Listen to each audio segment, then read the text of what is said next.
मैं 90 के दशक में पैदा हुई। मेरी उम्र के लोगों के लिए मॉल में जाकर जीन्स खरीदना, किसी वेस्टर्न कैफे या रेस्टोरेंट में जाकर खाना खाना एक बहुत ही आम बात है।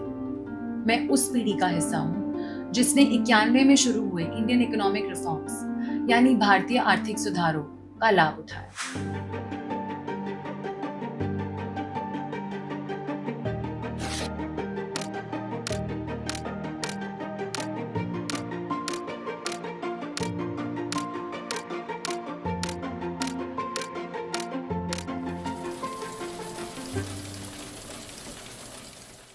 मेरा नाम है मेघा और आप देख रहे हैं मोंगबे इंडिया का इंटरव्यू सीरीज एनवायरनमेंट, जिसमें हम एनवायरनमेंट और इकोनॉमिक्स के कनेक्शन के बारे में चर्चा करते हैं। आज हमारे साथ मौजूद हैं मोंगबे इंडिया के editorial director S Gopi Krishna warrior.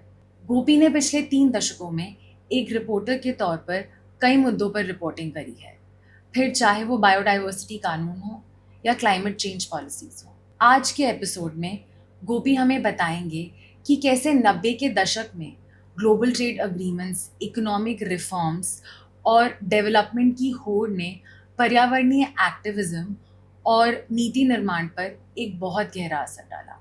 90 से पहले का भारत कैसे था, उसकी क्या कहानी थी, 90 में किस तरह का बदलाव आया और उससे मिडिल क्लास पर क्या असर पड़ा। मेघा, शुक्रिया। आप बोल रहे थे कि आप 90 के दशक में पैदा हुए। मैं 60 के दशक में पैदा हुआ, तो मेरे लिए 30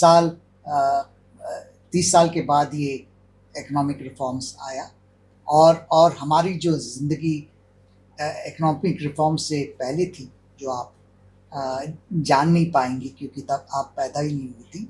तो जो आप बोल रहे थे मॉल में जाना, जीन्स पहनना, ये सब हमारे लिए थोड़ा मुश्किल था। पर ये 1991 में जो रिफॉर्म्स हुआ, लिबरलाइजेशन, प्राइवेटाइजेशन, ग्लोबलाइजेशन, इन तीनों मुद्दों के बाद ये हुआ कि हमारे मध्यम वर्ग के लोग, मिडिल क्लास और ज़्यादातर शहरी मध्यम वर्ग के लोग, इनके ऊपर पूरा इकोनॉमिक फोकस हुआ।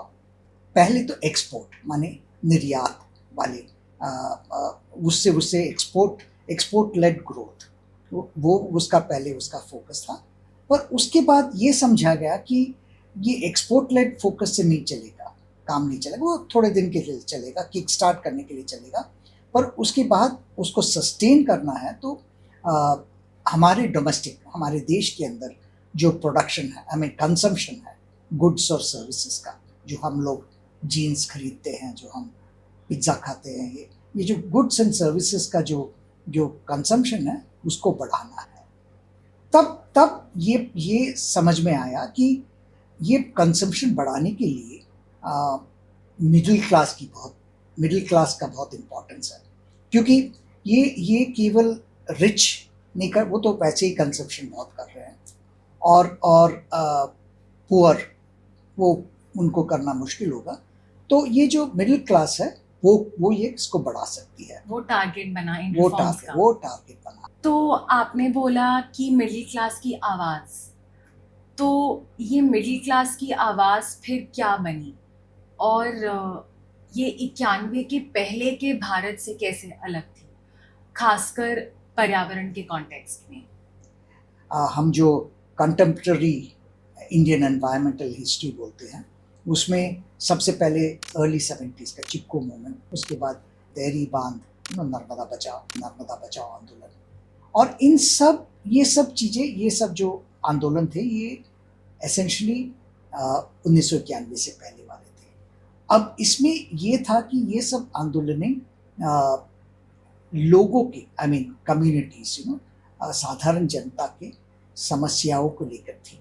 साधारण जनता जिनके पास अपने नेचुरल रिसोर्सेज के ऊपर उनका एक्सेस नहीं मिल रहा, नेचुरल रिसोर्सेज के उनको नहीं मिल रहा। 91 के पहले इन सब मुद्दों पे मीडिया का भी बहुत दिलचस्पी रही है, उन्होंने कवर भी किया है, और मीडिया के कवरेज के कारण साधारण जनता, इंडियन सिटीजन्स को भी बहुत दिलचस्पी रही है, और इस कारण से पॉलिसी मेकर्स, पॉलिटिशियंस को भी इंटरेस्ट रही है।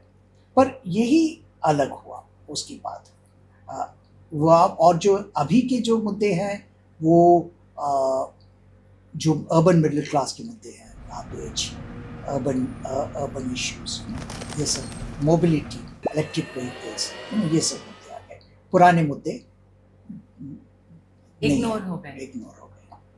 तो फिर क्या हम कह सकते हैं कि एक कलेक्टिव कॉन्शियंस में जो लोगों का एक सोच थी, समझ थी, और जिस पे उनका ध्यान जाया करता था, उस पूरी सोच और समझ में ही बदलाव आ गया? जरूर बदलाव आया है। कलेक्टिव कॉन्शियंस में तो बदलाव आया ही है। जब पूरा इकोनॉमी मिडिल क्लास के ऊपर फोकस कर रहा है, तब मिडिल क्लास को ऐसा लगने लगा कि पूरा सब चीज, पूरी दुनिया उनके इर्द गिर्द है, पूरे दुनिया उनके चारों तरफ है। तो इससे जो मुद्दे उनके लिए इम्पोर्टेंट थे वो मुद्दे ही बाहर आने लगे, जैसे green jobs, green technology, circular economy, ऐसे मुद्दे आजकल, urban waste disposal, urban mobility, urban transport, ये सब मुद्दे आने लगे। मैं ये नहीं कह रहा हूँ कि वो मुद्दे गलत है या महत्वपूर्ण नहीं है, पर उसी समय में जो मुद्दे दूसरे लोगों के थे, जो ये मिडिल क्लास कॉन्शियसनेस में नहीं है, वो मुद्दे इग्नोर हो गए। उस तरह की नारेबाजी और उस तरह का जो प्रोटेस्ट की पूरी भावना थी, वो तो एक तरह से जा ही चुकी है। जो हमने नर्मदा के समय पे देखी थी या चिपको मूवमेंट के समय भी जो पढ़ा था, जाना था, वो सब तो एक तरह से गायब ही हो चुका है। हो सकता है अभी भी है, पोलावरम में लोग आंदोलन कर रहे हैं या और कई जगहों में आंदोलन कर रहे हैं, पर उसको वो कवरेज नहीं मिल रही है। कवरेज नहीं दे रहे, हम कवरेज नहीं दे रहे, मीडिया कवरेज नहीं दे रही है। मीडिया कवरेज नहीं दे रही है तो पब्लिक में वो नहीं आ रहा है, और वो पब्लिक में नहीं आ रहा है तो पॉलिसी मेकर्स के, पॉलिटिशियंस के, राजनीतिज्ञ के सामने भी ये मुद्दे आ नहीं रहे। आई थिंक इस कंज्यूमरिज्म की होड़ में हम भी बहुत सेल्फ कंज्यूम्ड बन गए। नहीं, वही तो कंज्यूमरिज्म का तो वही एक प्रधान ऑब्जेक्टिव है कि अपने को, जो नार्सिसिज्म बोलते हैं ना इंग्लिश में, अपने को देखना, अपनी तारीफ करना, अपने को प्यार करना, और अपने प्यार में जो भी बना रहे हैं वो हम कंज्यूम कर लेते रहे। अब उस तरह से मोर्चे नहीं निकाले जाते, उस तरह से प्रोटेस्ट्स नहीं किए जाते जो पहले करते हैं। अब हमने अलग अलग तरीके ढूंढ लिए हैं आंदोलन के भी, तो आप उन तरीकों के बारे में कुछ बता सकते हैं? ये बात आपने बहुत महत्वपूर्ण बात बताई कि हमारे वो आंदोलन और लड़ने का जो तरीका है वो 1990 के बाद बदला।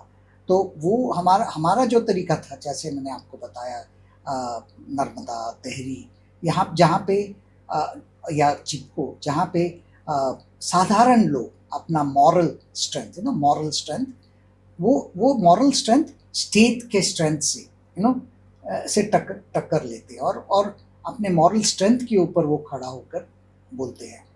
सो अब वो तो चला गया। अब तो वेस्टर्न मॉडल्स आ गया। वेस्टर्न मॉडल्स माने केस लड़ना, केस देना, केस लड़ना, कोर्ट्स में केस लड़ना, क्या बोलते हैं, लॉबिंग करना, पार्लियामेंटेरियंस के साथ लॉबिंग करना, पेटिशन साइन करवाना, campaign.org ऐसे। और सोशल मीडिया बहुत बड़ा टूल है। तो ये सब टूल बदल गए हैं। जैसे आपने सुना होगा सोफिया अशरफ का कोडेकेनाल वोंट, वो बहुत वायरल हो गया। नर्मदा के ज़माने में वैसा कोई किसी ने सोचा भी नहीं था कि सोफिया अशरफ जैसे एक रैपर ऐसा एक गाना बनाएगी जो वायरल हो जाएगा। तो वो एक अलग वेस्टर्न टूल्स के ज़रिए अब लोग लड़ रहे हैं। इश्यूज भी मिडिल क्लास के इश्यूज हो गए, और वो लड़ना भी वेस्टर्न मॉडल से लड़ रहे हैं। बेसिकली लीगैलिटीज़ में आके रुकने लगी, और फिर एक्सेस की भी बात हो गई कि कितने लोग उसको एक्सेस कर सकते हैं। किसी को सू करना, किसी को कोर्ट में, कचहरी में लेके जाना और कानूनी कार्रवाई करना। वही रहा कि पूरा ही लैंग्वेज बदल गया। तो 90 के दशक में कई ग्लोबल ट्रेड एग्रीमेंट्स हुए, क्योटो प्रोटोकॉल हुआ। तो इन सब इंटरनेशनल पॉलिसी फ्रेमवर्क के दौरान भारत का सस्टेनेबिलिटी के एक ग्रीन इकोनॉमिक्स की ओर उनका कैसे उनका कैसे नज़रिया बदला? 1997 में क्योटो में एक सीओपी हुआ, क्लाइमेट चेंज कन्वेंशन के इसमें सीओपी हुआ। तब विकसित राज्य, उस ज़माने में विकसित राज्य, विकासशील राज्य, ऐसे ऐसे दो गुट बनाए थे। और विकसित राज्यों को टारगेट्स था, एमिशन रिडक्शन टारगेट था। विकासशील राज्यों को एमिशन रिडक्शन टारगेट्स नहीं था। तो भारत उस ज़माने में विकासशील राज्यों के गुट में थे। तो विकसित राज्य ने ये बोला कि 1997 में कि हमारा जो टारगेट है, केवल हमारा जो काम हम हमारे देश में कर रहे हैं उससे नहीं हम मीट कर पाएंगे, पर हमारा जो काम दूसरे विकासशील राज्य में भी कर रहे हैं वो भी आपको हिसाब में लेना पड़ेगा। और वो था क्योटो प्रोटोकॉल, एमिशंस ट्रेडिंग के ऊपर। तो उसके बाद, क्योटो प्रोटोकॉल के बाद बहुत सारे विकसित राज्य भारत की तरफ आ रहे थे, भारत को फोकस करके आ रहे थे, ताकि भारत में वो अपना गुड्स सर्विसेज वगैरह दे सके और उसका क्रेडिट ले सके। तो पता हो सकता आपने कुछ वीडियो देखा होगा, 2000 में तो आप बहुत छोटी थी, पर 2000 में bill Clinton, US president bill Clinton आए थे, भारत आए थे। बिल क्लिंटन ने ताजमहल के सामने फोटो ऑप के बाद बिल क्लिंटन जब बोले वो ग्रीन टेक्नोलॉजीज़ के बारे में, ग्रीन डिप्लोमेसी के बारे में, अमेरिकन टेक्नोलॉजीज़ भारत में लाने के बारे में, ताकि उसका क्रेडिट उनको मिले, अमेरिका को मिले। और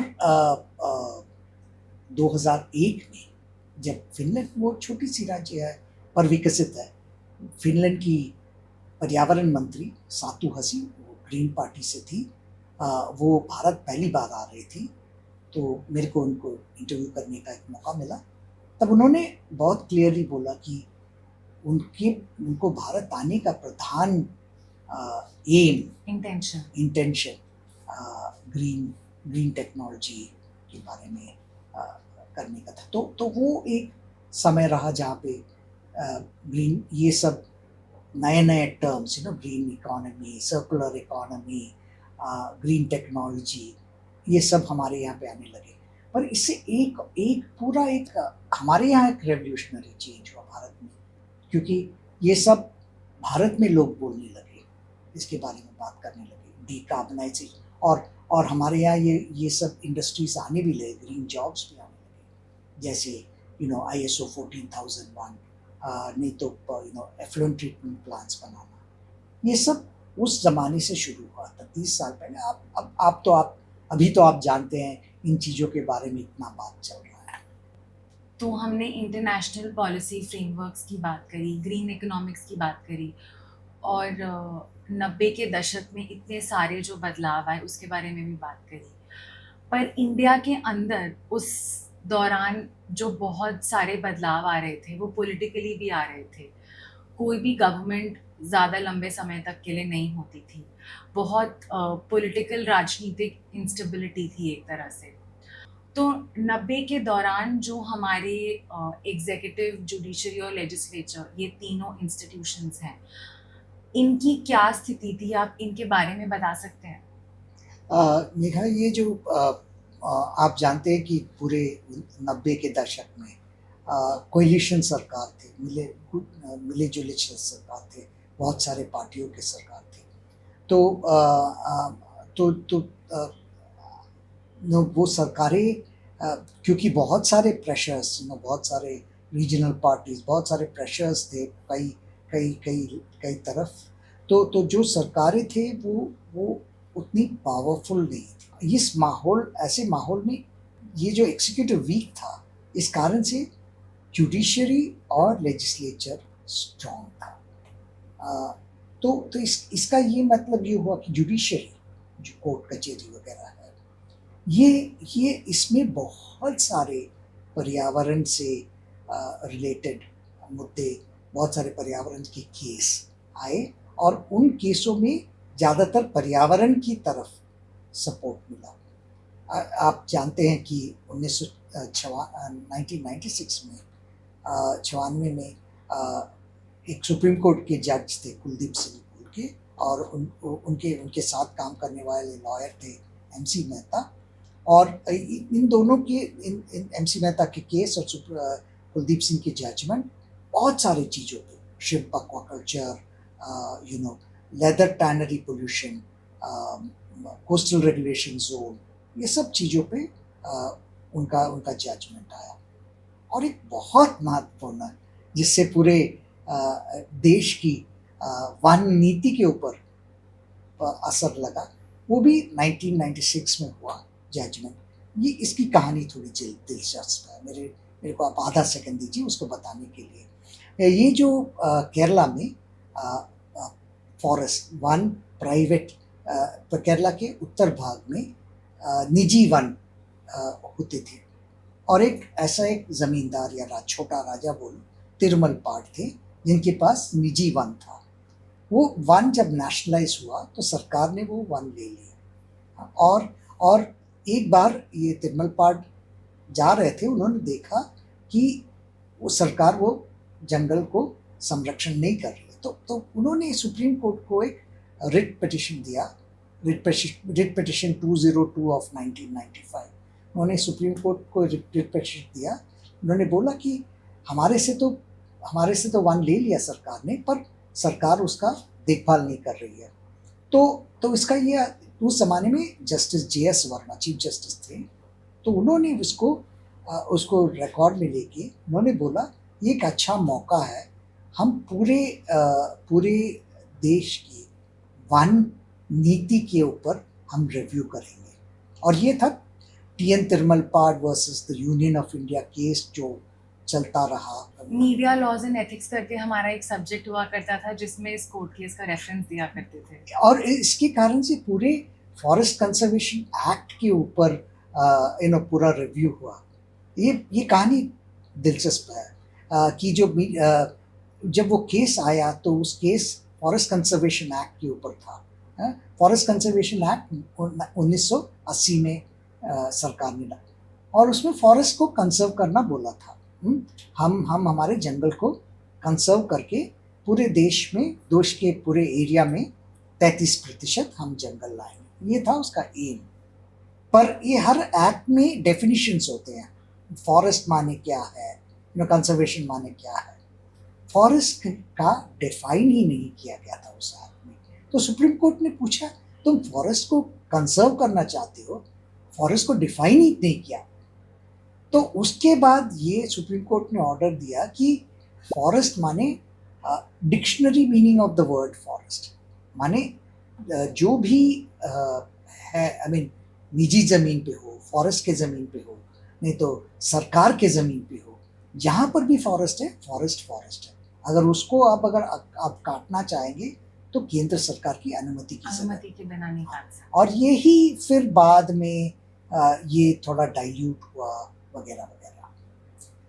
तो मेरा सवाल ये है कि इतना FCA की बात हुई, या जो पूरे 90 से लेके 2014 तक का पीरियड था, उसमें बहुत राइट्स बेस्ड एक्ट्स और लॉज शुरू हुए। तो इन सब का फिर लार्जर कॉन्शियंस में, लोगों की भागीदारी में, और गवर्नेंस पे, मीडिया कवरेज पे, और एक सोशल समझ पे क्या पड़ा? 2004 से 2014 तक जो पीरियड था, उसमें आप जानते हैं UPA का, कांग्रेस का, यूनाइटेड प्रोग्रेसिव अलायंस का सरकार था।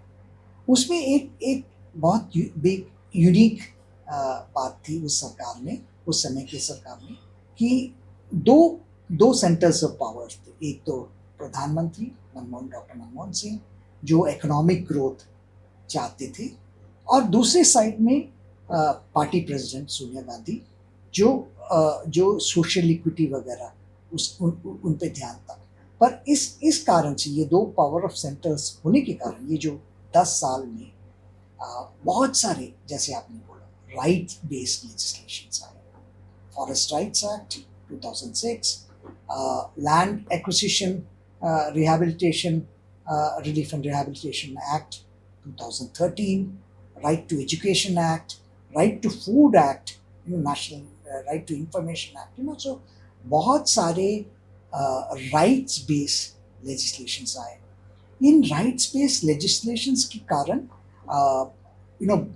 पर्यावरणवादियों को, पर्यावरण के ऊपर आंदोलन करने वालों को, पर्यावरण की संरक्षण करना चाहने वालों को बहुत सपोर्ट मिला, क्योंकि इन राइट्स को लगा के वो उनकी लड़ाई में उनको बहुत सपोर्ट मिला. तो इस पीरियड में एक तरफ से ये सब मुद्दे जा रहे थे, पर ये राइट्स बेस्ड लेजिस्लेशंस एक तरह से इन मुद्दों को वापस ला रहे थे, ताकि ये जो पर्यावरण लड़ना चाहे उनके लिए एक टूल बन के, बेसिक टूल बन गया.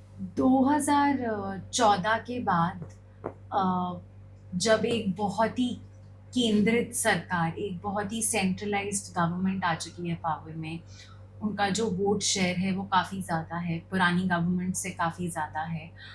तो इससे क्या इस चीज़ पे जो हमको एक राइट्स बेस्ड एनवायरनमेंट मिला था, जहाँ पे सोशलिस्ट पॉलिसी मेकिंग हो रही थी, उस चीज़ पे कुछ असर पड़ा है?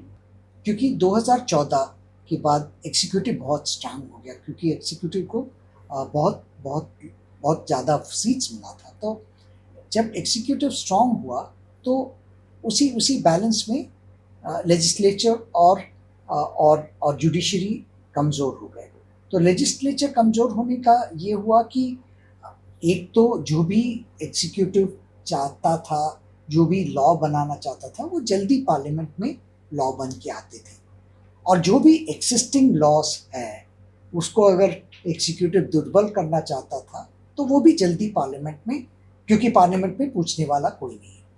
और बाकी जो जुडिशरी है, जुडिशरी भी कोर्ट्स में भी लोग चैलेंज नहीं कर रहे थे इनको, और कोर्ट्स का भी पोजीशन नहीं था कि एग्जीक्यूटिव से टक्कर ले. तो इससे ये हुआ कि लॉस दुर्बल हुए. जैसे कि मैं आपको स्पेसिफिक एग्जांपल दे सकता हूँ कि एनवायरमेंटल इम्पैक्ट असेसमेंट, माने कोई प्रोजेक्ट बन रहा है तो उसका पर्यावरण के ऊपर क्या आघात होगा, इसके बारे में स्टडी करना. ये एनवायरमेंटल इम्पैक्ट असेसमेंट लॉ जो है उसको ढीला किया गया, ताकि प्रोजेक्ट आना आसान शुरू हो जाए. हाल ही में अमेंडमेंट्स हुए हैं एफसीए में, तो आपको क्या लगता है कि इससे फिर देश के पर्यावरण में, क्लाइमेट में और क्लाइमेट की नीति निर्माण पे किस तरह से असर पड़ेगा? वन के कारण लोगों को ज़्यादा क्लाइमेट रेसिलियंस, जो वहाँ पे रहते हैं उनको ज़्यादा क्लाइमेट रेसिलियंस, क्योंकि अगर जंगल है तो पानी है, जंगल है तो पानी है, ज़मीन है, और इस कारण से जो लोग वहाँ रहते हैं उनके लिए उनका क्लाइमेट रेसिलियंस, माने जब बाढ़ आए, नहीं तो बहुत सूखा पड़े, तब उनका जो रेसिस्टेंस है, वो रेसिलियंस है, वो ज़्यादा है. तो जब जंगल चले जाते हैं, अगर ज़्यादा जंगल को प्रोटेक्शन नहीं मिलता है, लॉ लीगली प्रोटेक्शन नहीं मिलता है, तो उनके ऊपर, क्लाइमेट रेसिलियंस के ऊपर उसका इम्पैक्ट होता. तो ये दोनों तरह से ये फॉरेस्ट कंजर्वेशन एक्ट डाइल्यूट होने से ये सब प्रभाव हो सकता है. 2024 में आप जानते हैं कि हमारा चुनाव हुआ, राष्ट्रीय चुनाव हुआ, और उस चुनाव के बाद ये जो पहले हमने जिक्र किया, ये एग्जीक्यूटिव, जुडिशरी, और चुनाव में एक तो आंकड़े उतने अच्छे नहीं थे जैसे पहले के आंकड़े थे, जो 300 का मार्क था वो. हाँ, तो वो थोड़ा कम हुआ सरकार के लिए. तो एग्जीक्यूटिव उसके बाद उतना ही प्रभावशाली, ताकतवर नहीं है जितना वो 2014 से 2024 तक थे. तो इस कारण से जुडिशरी और लेजिस्लेचर में और स्पेस आ गया है. जो स्पेस उन्होंने छोड़ा है वो इन्होंने ले लिया है. अब इस कारण से ये जो एफसीए का आप जानते हैं कोर्ट पे चल रहा है, सुप्रीम कोर्ट, और इसमें चल रहा है, सरकार के बीच में ये चल रहा है, तो वो ऊपर नीचे हो रहा है। पर आपके सवाल के जवाब में मैं ये कहना चाहूँगा कि अ, जंगल और जलवायु परिवर्तन के बीच में एक संबंध है जो दोनों तरह से है। एक तो अगर जलवायु परिवर्तन होता ही रहेगा तो जंगल के हेल्थ पे प्रभाव होगा। जंगल का हेल्थ वैसा ही नहीं रहेगा, वो जंगल दुर्बल होते जाएंगे और बहुत सारे स्पीशीज चले जाएंगे, जलवायु परिवर्तन होता रहेगा तो। और दूसरी बात ये है कि अगर जंगल का संरक्षण हो तो जंगल के कारण पानी बहती रहेगी और जमीन का संरक्षण होगा, और इस कारण से जो लोग वहाँ रहते हैं उनको ज़्यादा क्लाइमेट रेसिलेंस मिलेगा। क्लाइमेट रेसिलेंस माने बाढ़ आते समय, सूखा पड़ते समय उनको जीने की व्यवस्था रहेगी। तो ये जो है, इस कारण से FCA का डाइल्यूशन में जब FCA दुर्बल हो जाएगा और उस कारण से वन कट सकते हैं, तो इसका असर लोगों की क्लाइमेट रेसिलियंस के भी ऊपर भी होगा, और क्लाइमेट ये ज़्यादा जलवायु परिवर्तन भी ज़्यादा कर सकती है। तो ऐसा असर हो सकता है। अब देखेंगे कैसा चल रहा है ये FCA वाला केस। अब ये तो वक्त के साथ साथ ही पता चलेगा कि इन अमेंडमेंट्स का हमारे देश और उसके क्लाइमेट पे किस तरह का असर पड़ता है। हमारे साथ इस एपिसोड में जुड़ने के लिए बहुत बहुत शुक्रिया आपका। धन्यवाद मेधा। अब हम अगले एपिसोड में इन इकोनॉमिक रिफॉर्म्स का देश के नेचुरल इकोसिस्टम जैसे पहाड़, नदी, जंगल और कृषि, इस पे किस तरह का असर हुआ, हम इस पे चर्चा करेंगे। हमारे साथ जुड़े रहने के लिए धन्यवाद। हम आपको मिलते हैं मोंगो बे इंडिया के इस इंटरव्यू सीरीज एनवायरमेंट के दूसरे एपिसोड।